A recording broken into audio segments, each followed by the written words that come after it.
एक उम्मीद सुनहरे ख्वाबों की जो आपने देख रखे हैं अपने बच्चों के लिए, सुनहरे कल की सूरत में। उस सुनहरे कल के लिए हम संवारते हैं आपके बच्चों का मुस्तकबिल। यूनिक ग्रुप ऑफ इंस्टीट्यूशन गुज़िश्ता 33 वर्षों से दिखा रहा है रास्तों को मंजिल, उम्मीद को रोशनी, इल्म से अमल की रवायत, बच्चों के रोशन मुस्तकबिल का ज़ामिन।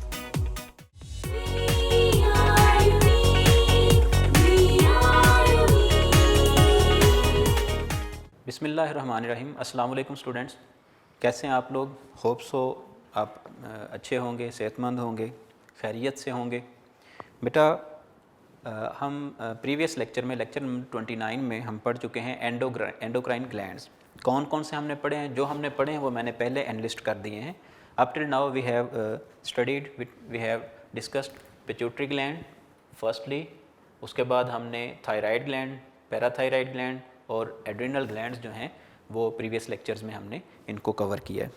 आज बेटा हम पढ़ेंगे जो हमारे एंडोक्राइन ग्लैंड्स बाकी रह गए हैं। दो एंडोक्राइन ग्लैंड्स जो हैं वो आज हम पढ़ेंगे। कौन कौन से दो टाइप के एंडोक्राइन ग्लैंड्स हैं उनको भी हम एनलिस्ट कर लेते हैं इन की पॉइंट्स। आज हम पढ़ने जा रहे हैं 5th ओवरऑल एंडोक्राइन ग्लैंड और आज का फर्स्ट, दैट इज़ पैंक्रियाज।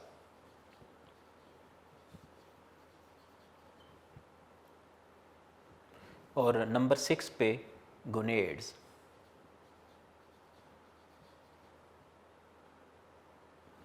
जी, तो ये आज हम पैंक्रियाज और गोनेड्स को बेटा डिस्कस करने जा रहे हैं। उससे पहले क्या आपको pituitary gland, thyroid gland, parathyroid gland और एड्रिनल ग्लैंड्स जो हैं इनके नाम और इनके हार्मोन्स याद हैं सारे के सारे, और इनकी फंक्शनिंग आपको याद है? बेटा अगर नहीं याद तो इसको बहुत अच्छे तरीके से प्रिपेयर करना है। मैं आपको पहले भी बता चुका हूँ कि इनसे रिलेटेड, हार्मोन से रिलेटेड जो है वो शॉर्ट क्वेश्चन बेशुमार पूछे जाते हैं, इवन एमसीक्यूज़ में भी, कि कौन सा हार्मोन जो है वो किस एड्रिनल ग्लैंड, किस ग्लैंड से जो है वो एंडोक्राइन ग्लैंड से सीक्रेट होता है। सो एंडोक्राइन ग्लैंड्स को आज हम जो है वो कंप्लीट करने जा रहे हैं। पैंक्रियाज ग्लैंड को स्टार्ट करते हैं। पैंक्रियाज एज ग्लैंड जो है इससे कौन कौन से हार्मोन सीक्रेट होते हैं इसकी बात करते हैं। जी, आज का फर्स्ट और ओवरऑल जो है वो 5th ग्लैंड है। लेक्चर नंबर हमारा 30 है और टॉपिक मैंने वही मेन टॉपिक रखा हुआ है, एंडोक्राइन ग्लैंड, और इसमें हम पढ़ने जा रहे हैं आज का फर्स्ट और overall 5th gland, that is pancreas.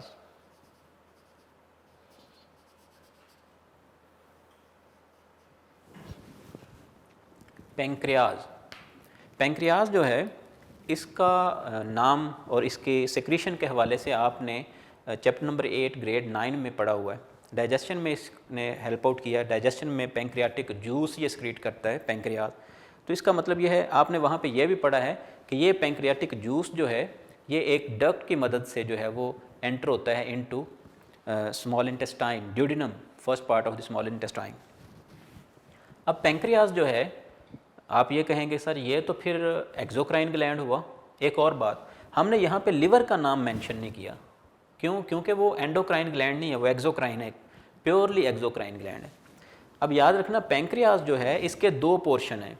Pancreas जो है ये एक्ट करता है, इसका कुछ पोर्शन जो है वो एक्ट करता है एज एक्सोक्राइन ग्लैंड, और इसका कुछ पोर्शन जो है वो काम करता है as endocrine gland.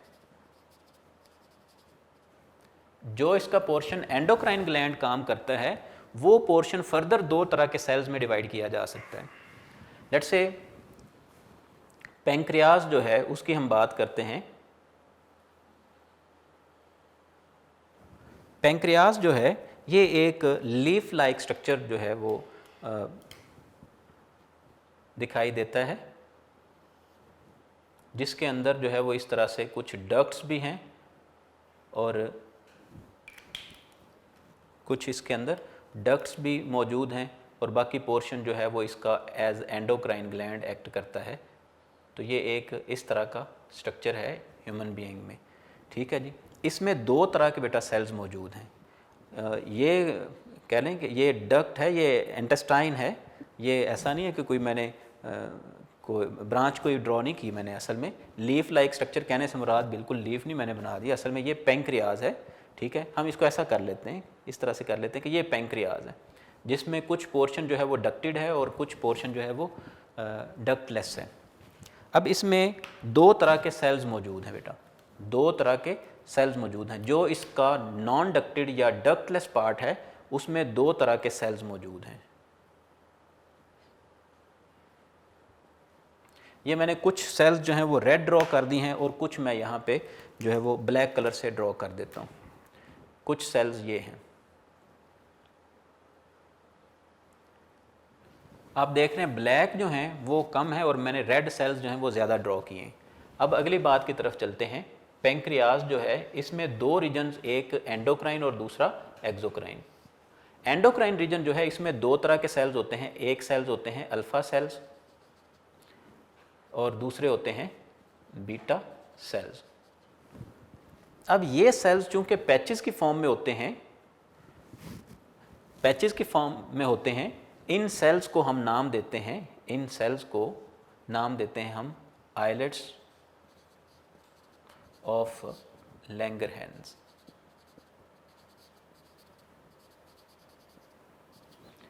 Islets of Langerhans.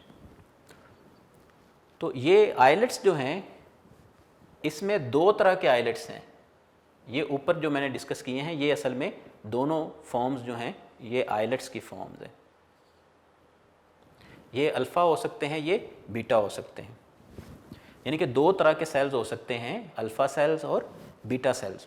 तो दोनों में क्या डिफरेंस है? आपकी बुक में वैसे उसने अल्फ़ा और बीटा सेल्स की बात नहीं की, उसने ये कहा है कि portion which act as endocrine, portion of pancreas which acts as endocrine, it is in the form of patches of cells known as islets of Langerhans. तो आइलेट्स ऑफ लैंगरहैंस के आगे उसने बात स्टार्ट कर दी है।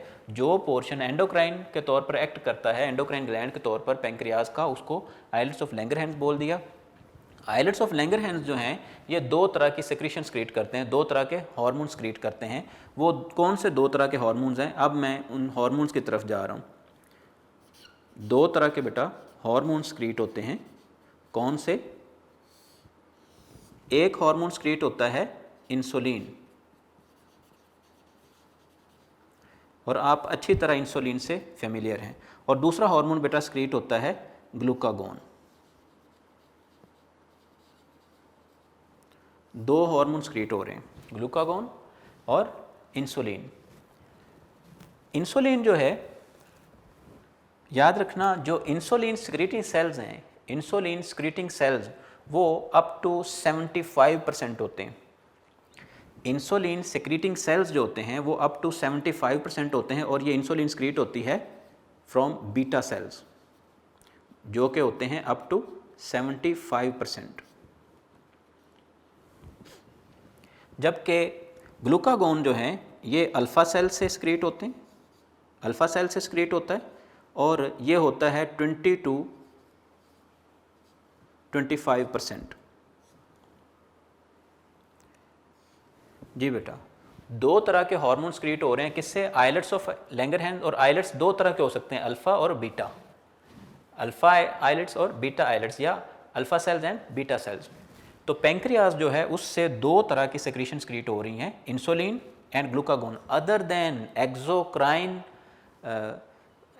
Exocrine secretions. एक्सोक्राइन सेक्रीशंस की अगर हम बात करें तो इसमें हमने इसको बोला था पैंक्रियाटिक जूस इन 9th, हम इसको पढ़ चुके हैं 9th में, इन चैप्टर नंबर 8 डाइजेशन वाले चैप्टर में। तो यहाँ पे हम जो है वो जस्ट हार्मोन्स की और ग्लैंड्स की बात करेंगे। So pancreas acting as endocrine gland, portion of pancreas which is known as islets of Langerhans, it acts as endocrine gland, यानी कि portion of pancreas which act as endocrine gland is known as islets of Langerhans. Islets of Langerhans जो है it secretes two types of secretions known as insulin and glucagon. Insulin जो है ये और glucagon, इनका काम क्या है? इंसुलिन का काम होता है, इसका काम है minimise, it minimises blood glucose level, BGL, blood glucose level या ब्लड कंसंट्रेशन लेवल। इसी तरह से इसका काम क्या होता है? Maximise blood glucose level. आप ये कह सकते हैं कि ब्लड ग्लूकोज लेवल को इंसुलिन जो है उसका काम है डिक्रीज़ करना और ग्लूकागॉन का काम है इंक्रीज़ करना।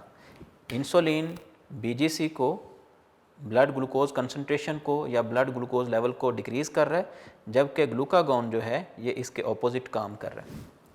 अब यहाँ पे हम इन दोनों को हम बोल सकते हैं both of these also known as complementary. ये भी बेटा कंप्लीमेंट्री हैं एक दूसरे के, कंप्लीमेंट्री हार्मोन्स, क्योंकि ये दोनों एक दूसरे के ऑपोजिट काम कर रहे हैं। तो इंसुलिन और ग्लूकागॉन दोनों कंप्लीमेंट्री हो गए। अच्छा जी, अगर मोस्टली ऐसा होता है कि इंसुलिन जो है, इंसुलिन की सेक्रीशन जो है या कम हो जाती है या बिल्कुल डिमिनिश हो जाती है। अगर इंसुलिन जो है, इंसुलिन प्रॉपरली प्रोड्यूस ना हो रही हो ह्यूमन बॉडी में, तो इसकी वजह से ब्लड ग्लूकोज लेवल इंक्रीज़ कर जाता है। सो हम ये कह सकते हैं due to lack of insulin, due to lack of insulin secretion. ठीक है जी, तो क्या होगा, एक डिसऑर्डर जन्म लेता है। इस डिसऑर्डर को हम नाम देते हैं, ये डिसऑर्डर है डायबिटीज़ मिलाइटस।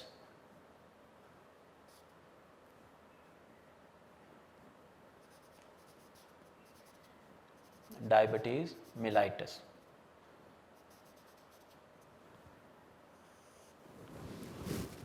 जिसको हम आम तौर पे शुगर या डायबिटीज़ बोलते हैं। सो इंसुलिन की कमी की वजह से क्या होता है, डायबिटीज़। अब इसकी सिम्टम्स आपकी बुक में उसने मेंशन की हैं। डायबिटीज़ की सिम्टम्स क्या हैं? इसकी सिम्टम्स में टायर्डनेस है, ठीक है, वेट लॉस है, लॉस ऑफ वेट है, टायर्डनेस, वेट लॉस है, वीकनेस है ऑफ मसल्स, एट्सेट्रा एट्सेट्रा। ठीक हो गया जी। अब ये डायबिटीज़ की जो है कुछ सिम्टम्स यहाँ पे दी गई हैं। होती क्यों है डायबिटीज़ की डिज़ीज़? इंसुलिन की कमी की वजह से। अब इंसुलिन कम हो जाए तो डेफिनेटली ब्लड ग्लूकोज लेवल जो है वो इंक्रीज़ कर जाएगा। एक यहाँ पे क्वेश्चन पूछा जा सकता है कि सर इंसुलिन जो है उसकी 75% तक सेल्स क्यों हैं और ग्लूकागॉन जो है उसके इतने मतलब 20% तक। याद रखें, मोस्टली हम जो है वो इनटेक करते हैं कार्बोहाइड्रेट्स। हमारी फूड में ज़्यादातर कार्बोहाइड्रेट्स मौजूद होते हैं। अब कार्बोहाइड्रेट्स अब हम हर एक मील में हम कई एक जो है वो कार्बोहाइड्रेट्स यूज़ कर लेते हैं, कई एक ग्राम्स जो है वो कार्बोहाइड्रेट्स इस्तेमाल करते हैं। हालांकि हमारा ब्लड ग्लूकोज लेवल क्या रहना चाहिए? 1 ग्राम पर लीटर। ब्लड ग्लूकोज लेवल जो है वो नॉर्मल ब्लड ग्लूकोज लेवल 1 ग्राम पर लीटर है। अगर हम मिलीग्राम्स बनाएं तो ये करीबन बनता है 1000 मिलीग्राम पर 1000 ml। ठीक है, ये नॉर्मल कंसंट्रेशन है। ये मैंने इसलिए यहाँ पे लिखी है नॉर्मल कंसंट्रेशन, क्योंकि हमें अभी ये आगे काम देगी। अब डायबिटीज़ जो है क्यों होती है कि ये अगर इंसुलिन जो है वो मुस्तकिल जो है इसकी सेक्रीशन रुक जाती है तो फिर डायबिटीज़ की जो है वो डिजीज़ जन्म लेती है। क्वेश्चन मैं ये कर रहा था कि इंसुलिन के इतने ज़्यादा सेल्स क्यों हैं और ग्लूकागॉन के इतने कम क्यों हैं? क्योंकि हमें ब्लड ग्लूकोज लेवल को बढ़ाने के लिए सेल्स की ज़रूरत कम है।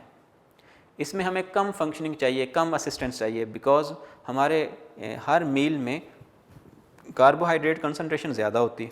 जबकि दूसरी तरफ आप देखें कि कार्बोहाइड्रेट कंसंट्रेशन मोस्टली बढ़ती है। जब भी हम खाना खाएंगे डेफिनेटली उसमें कार्बोहाइड्रेट्स हैं तो कंसंट्रेशन बढ़ गई। उसको मिनिमाइज़ करने के लिए जो है वो ज़्यादा सेल्स की ज़रूरत होगी, ज़्यादा सिक्रीशन की ज़रूरत होगी। सो इंसुलिन जो है वो ज़्यादा अमाउंट में रिक्वायर्ड है एज़ कम्पेयर टू ग्लूकागॉन, क्योंकि मोस्टली जो है वो इंसुलिन मोस्टली कार्बोहाइड्रेट्स या ग्लूकोज लेवल जो है बढ़ता है, कम नहीं होता।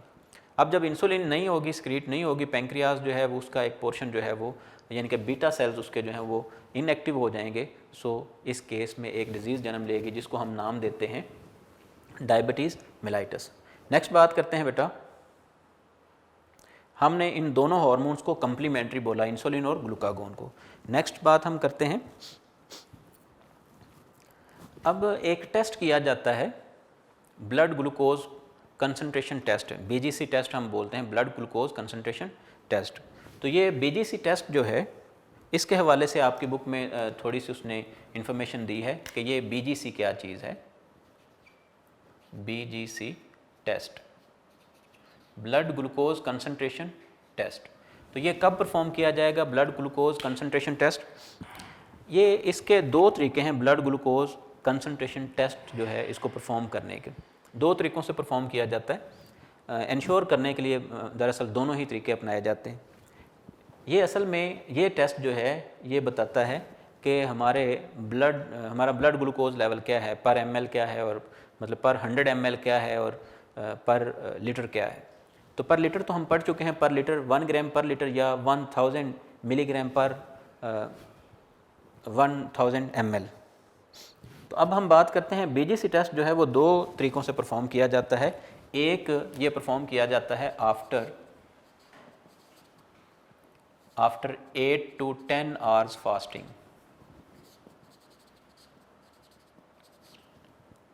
एक ये सिचुएशन है। दूसरी सिचुएशन ये है, ये परफॉर्म किया जाता है after 2 hours of taking meal. Taking meal से मुराद कोई 125 ग्राम या 125 ml जूस वगैरह जो है उसको पीने के बाद, ठीक है। तो फिर ये टेस्ट लिया जाता है आफ्टर 2 आवर्स और आफ्टर 8 to 10 आवर्स जो है। आपकी बुक के अकॉर्डिंग अगर देखें तो ये कुछ वैल्यूज़ हैं।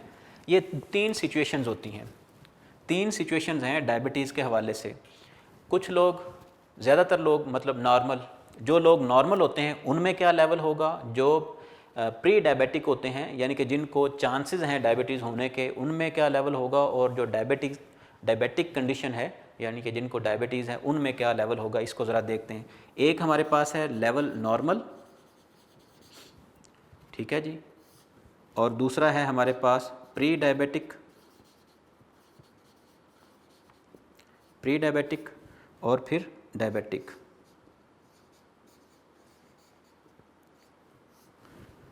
नॉर्मल लेवल क्या होगा इस टेस्ट में, जब आफ्टर 8 to 10 आवर्स फास्टिंग के बाद जो है वो टेस्ट किया जाएगा, तो इसमें लेवल होगा 70 to 99 मिलीग्राम पर 100 ml।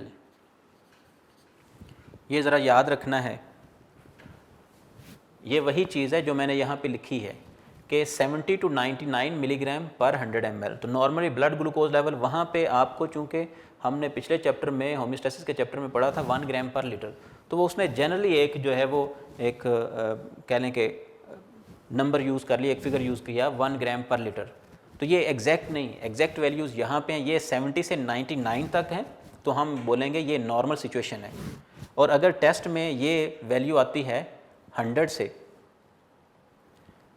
ये यानी कि 100 to 120 मिलीग्राम पर 100 ml, तो हम बोलेंगे ये सिचुएशन है प्री डायबिटिक।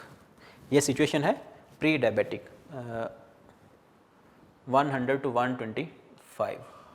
उसके बाद अगर ये सिचुएशन हो 126 टू अबव, तो फिर डायबिटिक कंडीशन है। मेरे ख्याल में बात समझ आ गई होगी कि बीजीसी जो है ये लिया जाता है 8 to 10 hours fasting, after 8 to 10 hours fasting, या फिर आफ्टर 2 आवर्स ऑफ टेकिंग मील 125 ग्राम या 125 ml कार्बोहाइड्रेट जी। उसके बाद इस तरफ आ जाएं, अगर यानी कि एक खाने के फ़ौरन बाद या जूस वगैरह पीने के फ़ौरन बाद ये टेस्ट किया जाए तो फिर सिचुएशन जो है वो कुछ चेंज हो जाती है। नॉर्मल सिचुएशन में, इन नॉर्मल कंडीशन, आपकी बुक में भी उसने जैसे मेंशन किया है, ये वैल्यू आनी चाहिए लेस देन 140 मिलीग्राम पर 100 ml। इसी तरह से जो प्री डायबिटिक कंडीशन है, प्री डायबिटिक, इसमें ये वैल्यू बेटा होनी चाहिए 140 मिलीग्राम पर 100 ml से 200 मिलीग्राम पर 100 ml। अच्छा जी, और डायबिटिक कंडीशन में क्या होगी?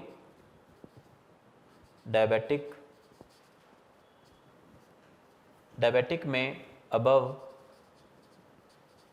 200 मिलीग्राम पर 100 ml वाटर या पर 100 ml ब्लड। जी बेटा, ये हमारे पास था BGC टेस्ट। तो blood glucose concentration test perform किया जाता है, क्या इंसुलिन, ग्लूकागोन जो है वो प्रॉपरली हमारी बॉडी में जो है वो एक्शन परफॉर्म कर रहे हैं, यानी कि हमारे हार्मोन्स जो हैं वो प्रॉपरली स्क्रीट हो रहे हैं फ्रॉम पैंक्रियाज। अब लास्ट हमारे पास आज का लास्ट हमारा टॉपिक है गुनेड्स, लास्ट एंडोक्राइन ग्लैंड गुनेड्स। जी, गुनेड्स को डिस्कस करते हैं। ओवरऑल 6th है और आज का हमारा ये सेकंड टॉपिक और लास्ट टॉपिक है गुनेड्स। जी बेटा, गुनेड्स ये ग्लैंड्स हैं, आम तौर पे इनको गुनेड्स जो हैं इनको सेक्स ग्लैंड्स भी बोला जाता है। गुनेड्स जो हैं ये 2 तरह के हैं, इन मेल्स ये अलग हैं और इन फीमेल्स ये अलग हैं। इन फीमेल्स ये अलग नेचर के हैं। मेल्स के अंदर जो गुनेड्स हैं ये पेयर की फॉर्म में, इसी तरह से फीमेल्स में भी इन पेयर्स होते हैं। इन मेल्स जो गुनेड्स हैं ये इन पेयर होते हैं और हम बोलेंगे पेयर ऑफ टेस्टिस। ये प्लूरल फॉर्म है और सिंगुलर जो है वो टेस्टिस। इसी तरह से in females pair of ovaries, pair of ovaries, singular ovary, pair of ovaries, singular ovary, और इसी तरह से pair of testis, single testis. Males के अंदर जो टेस्टिस हैं इनका क्या काम है और फीमेल्स के अंदर ओवरीज जो हैं। फिर से मैं एक बात रिपीट कर दूं, गुनेड्स बेटा एक जनरल टर्म है, टेस्टिस भी गुनेड्स हैं और ओवरीज भी गुनेड्स हैं, एक जनरल टर्म है। गुनेड्स को नॉर्मली जो है वो सेक्स ग्लैंड्स भी बोला जाता है। अब टेस्टिस जो हैं, टेस्टिस का प्राइमरी फंक्शन जो है, देयर प्राइमरी फंक्शन वो क्या है? स्पर्म प्रोडक्शन, स्पर्म्स को प्रोड्यूस करना। जबकि इनका प्राइमरी फंक्शन क्या है? Primary function of ovaries in female, इनका काम है एग सेल्स प्रोड्यूस करना। इनका काम स्पर्म प्रोड्यूस करना और इन फीमेल्स ओवरीज का काम है एग्स प्रोड्यूस करना। अब इसके अलावा इनका सेकेंडरी काम जो है, इसके अलावा सेक्स सेल्स प्रोड्यूस करने के अलावा, स्पर्म्स जो हैं मेल सेक्स सेल्स और एग्स जो हैं फीमेल सेक्स सेल्स, इनको प्रोड्यूस करने के अलावा बेटा ये और क्या काम परफॉर्म करते हैं? टेस्टिस जो हैं, मेल गुनेड्स या टेस्टिस जो हैं, इनसे हार्मोन स्क्रीट होते हैं। Testis स्क्रीट hormone. कौन सा हार्मोन्स? हार्मोन स्क्रीट होते हैं जिनको हम बोलते हैं टेस्टोस्टेरोन। टेस्टोस्टेरोन, ये टेस्टोस्टेरोन जो हैं वो मेनली 2 तरह के हार्मोन स्क्रीट किए जाते हैं, 17 ऑक्सी टेस्टोस्टेरोन और इसी तरह से ये सिंपल टेस्टोस्टेरोन जो है, ये 2 हार्मोन स्क्रीट किए जाते हैं। बहरहाल आपकी बुक में उसने टेस्टोस्टेरोन्स प्लूरल फॉर्म यूज़ की है, टेस्टोस्टेरोन्स। दूसरी तरफ अगर फीमेल्स की बात करें तो फीमेल में ओवरीज भी हार्मोन स्क्रीट करती हैं। ओवरीज हार्मोन क्रिएट करती हैं जिनको हम नाम देते हैं oestrogen, oestrogen and progesterone. Oestrogen and progesterone, ये दो हार्मोन्स क्रिएट होते हैं ओवरीज से। इनका काम क्या है? टेस्टिस का काम है, टेस्टिस का काम होता है मेल्स में सेकेंडरी सेक्स करैक्टर्स को डेवलप करवाना। सो इनका काम है development of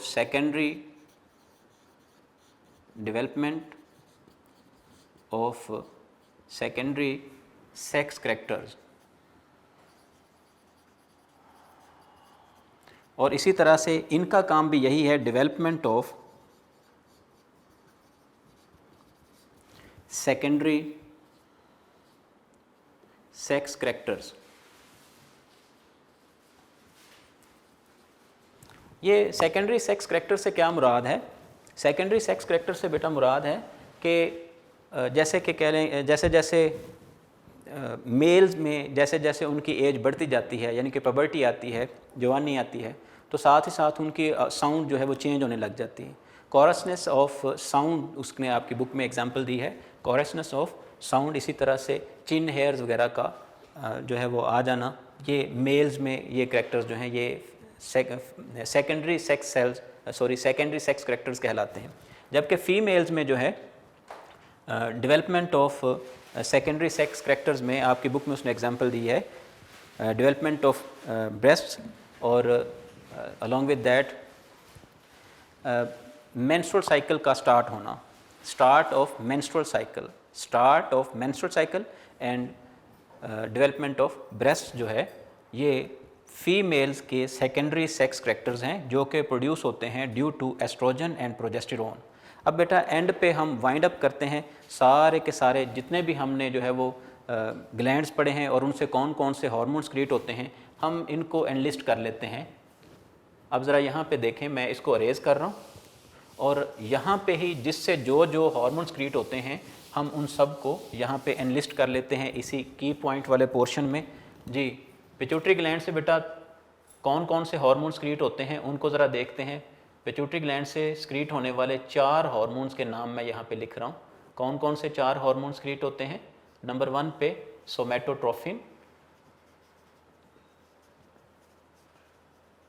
सोमैटोट्रोफिन, TSH thyroid stimulating hormone, ये दोनों anterior lobe of pituitary gland से क्रिएट होते हैं। फिर हमने बोला वेजोप्रेसिन या ADH हमने इसको बोला, और साथ स्क्रीट होता है ऑक्सीटोसिन। उसके बाद थायराइड ग्लैंड जो है इससे 2 हार्मोन्स क्रिएट होते हैं बेटा। कौन कौन से 2 हार्मोन्स क्रिएट होते हैं? एक स्क्रीट होता है इससे थायरॉक्सिन और दूसरा इससे स्क्रीट होता है कैल्सिटोनिन। और पैराथायराइड ग्लैंड्स जो हैं इनसे कौन सा हार्मोन स्क्रीट होता है? इनसे स्क्रीट होता है हार्मोन पैराथॉर्मोन।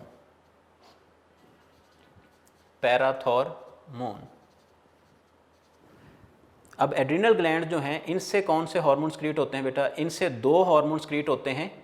एक हमने बोला इमरजेंसी हार्मोन एड्रिनालिन या एपिनेफ्रिन, एक हार्मोन एड्रिनालिन या एपिनेफ्रिन, और दूसरे हार्मोन हैं कॉर्टिकोस्टेरॉइड्स।